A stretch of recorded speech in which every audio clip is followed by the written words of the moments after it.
ನಾಗಿ cinema ನೋಡಿದಲ್ಲ ಹೇಳಮ್ಮ. ನಾಗಶೇಖರ್ ಅಂತವ್ರು ಅಷ್ಟೇ ಈ ಥರ ಒಂದು ಬ್ಯೂಟಿಫುಲ್ ಲವ್ ಸ್ಟೋರಿ ಮಾಡೋಕ್ಕೆ ಸಾಧ್ಯ. ಸ್ಪೆಷಲಿ ಈಗಿನ ಯೂತ್ ಅವ್ರು ಬಂದು ಥಿಯೇಟರಲ್ಲಿ ಸಂಜು ವೆಡ್ಸ್ ಗೀತಾ 2 ನೋಡಲೇಬೇಕು. ಯಾಕಂದರೆ ಇತ್ತೀಚಿನ ದಿನಗಳಲ್ಲಿ ಪ್ರೀತಿ, ಆ ನಂಬಿಕೆ, ಬಾಂಧವ್ಯ ಅನ್ನೋದು ಎಷ್ಟೋ ಜನರಲ್ಲಿ ಹೋಗ್ಬಿಟ್ಟಿದೆ. ಆ ನಂಬಿಕೆ ಅನ್ನೋದು ಪ್ರತಿಯೊಬ್ಬರು ಬಂದು ನೋಡಬೇಕು. ಈ ಸಿನಿಮಾದಲ್ಲಿ ನೋಡಿದ್ರೆ ನಿಮಗೆ ಒಂದು ಹುಡುಗಿ ಪ್ರೀತಿಯ ಒಂದು ಹುಡುಗನ ಪ್ರೀತಿ ಅದ್ರ ವ್ಯಾಲ್ಯೂ ಏನೋ ಅನ್ನೋದು ಅರ್ಥ ಆಗುತ್ತೆ. ಒಂದು ಎರಡನೇದು ನಮ್ಮ ಕರ್ನಾಟಕ ರಾಜ್ಯದಲ್ಲಿ ಸಿಲ್ಕ್ ಸ್ಯಾರೀಸ್, ನಾನು ಕೂಡ ಸ್ಯಾರಿ ಬ್ರ್ಯಾಂಡ್ ಓಪನ್ ಮಾಡಿದ್ದೀನಿ. ಅದ್ರದ್ದು ಎಷ್ಟೋ ವಿಚಾರಗಳು ನನಗೇ ಗೊತ್ತಿರಲಿಲ್ಲ. ಈ ಚಿತ್ರ ನೋಡಿದ್ಮೇಲೆ ನನಗೆ ಗೊತ್ತಾಯಿತು ಎಷ್ಟು ಇನ್ ಡೆಪ್ತಾಗಿ ಅದ್ರ ಬಗ್ಗೆ ಎಲ್ಲ ಸೋರ್ಸ್ ಮಾಡಿದ್ದಾರೆ.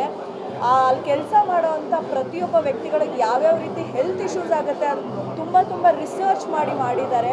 ಪ್ರತಿಯೊಬ್ಬರು ಕರ್ನಾಟಕ ಜನತೆ ಇದನ್ನು ತಿಳ್ಕೊಬೇಕು. ಎಸ್ಪೆಷಲಿ ಹೆಣ್ಮಕ್ಳು ನಾವು ಸೀರೆ ಹಾಕೊಂಡು ಶೃಂಗಾರ ಮಾಡ್ಕೊಂಡು ಬಿಡ್ತೀವಿ. ಅದರಿಂದ ಎಷ್ಟು ಕೈಗಳ ಪರಿಶ್ರಮ ಇದೆ ಅನ್ನೋದನ್ನು ತೋರಿಸ್ಕೊಟ್ಟಿದ್ದಾರೆ. ಆ್ಯಂಡ್ ದೃಶ್ಯ ಕಾವ್ಯ ಸಿನಿಮಾದಲ್ಲಿ ಪ್ರತಿಯೊಂದು ಫ್ರೇಮ್ ಪೇಂಟಿಂಗ್ ಥರ ರೂಪಿತವಾಗಿದೆ. ಸ್ಪೆಷಲಿ ಸ್ವಿಟ್ಜರ್ಲ್ಯಾಂಡ್ ವ್ಯೂ ಅಂತೂ ಅದ್ಭುತ. ಪ್ರತಿಯೊಂದು ಸೀನು ಅಷ್ಟೇ, ಮಾತು ಎಷ್ಟು ಬೇಕಷ್ಟೇ. ರಚಿತಾ ರಾಮ್ ಅವ್ರದ್ದು ಮತ್ತು ಶ್ರೀನಗರ ಕೀರ್ತಿ ಅವ್ರದ್ದು ಒಂದೊಂದು ವಾಯ್ಸ್ ಯಾವ ಥರ ಮಾಡಿದ್ರನ್ನಾಗಿ ಹೆಂಗೆ ಅಂದರೆ ಎಲ್ಲೋ ಒಂಥರ ಮನಸ್ಸಿಗೆ ಅವ್ರು ಒಂದೊಂದು ಡೈಲಾಗು ಕೂಡ ಹಾಗೆ ಎಲ್ಲೋ ಒಂದು ಎಕೋನಲ್ಲಿ ಕೇಳಿಸ್ತಾ ಅಷ್ಟು ಫೀಲ್ ಆಗುತ್ತೆ. ಆ್ಯಂಡ್ ನಾನು ಅಳಬಾರ್ದು ಅಂತ ತುಂಬ ಕಂಟ್ರೋಲ್ ಮಾಡ್ಕೊಂಡಿದ್ದೆ, ಕೊನೆಗೂ ಅಳಿಸ್ಬಿಟ್ಟೆ. ಅದು ನಾನು ತುಂಬಾ ಇಷ್ಟಪಟ್ಟು ನೋಡಿದೆ. ಇನ್ಫ್ಯಾಕ್ಟ್ ನಾನು ಇದು ನೋಡಬೇಕು ಅಂತಿದ್ದೆ. ಸೊ ಇಡೀ ತಂಡದ ಒಟ್ಟಿಗೆ ನಾನು ನೋಡಿ ತುಂಬಾ ಖುಷಿ ಇದೆ.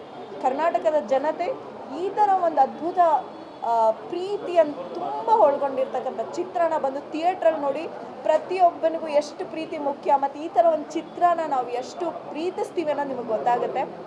ಸಂಜು ವೆಡ್ಸ್ ಗೀತಾ ಯಾರು ನೋಡಿಲ್ಲ, ನೀವು ನಿಜವಾಗ್ಲೂ ನಿಮ್ಮ ಕಣ್ಣಿಗೆ ಬ್ಯೂಟಿಫುಲ್ ವಿಷನ್ಸ್ನ ಮಿಸ್ ಮಾಡ್ಕೋತೀರಾ ಮತ್ತು ಎಷ್ಟೋ ಪ್ರೀತಿ ಅರ್ಥಗಳನ್ನ ಮಿಸ್ ಮಾಡ್ಕೋತೀರಾ. So please come to the theatre and watch Sanju weds Geetha 2. And Nagi once again congratulation. ನೀನು ಮಾತ್ರ ಈ ಥರ ಎಲ್ಲರಿಗೂ ಅಳ್ಸೋಕ್ಕೆ ಸಾಧ್ಯ. Thank you.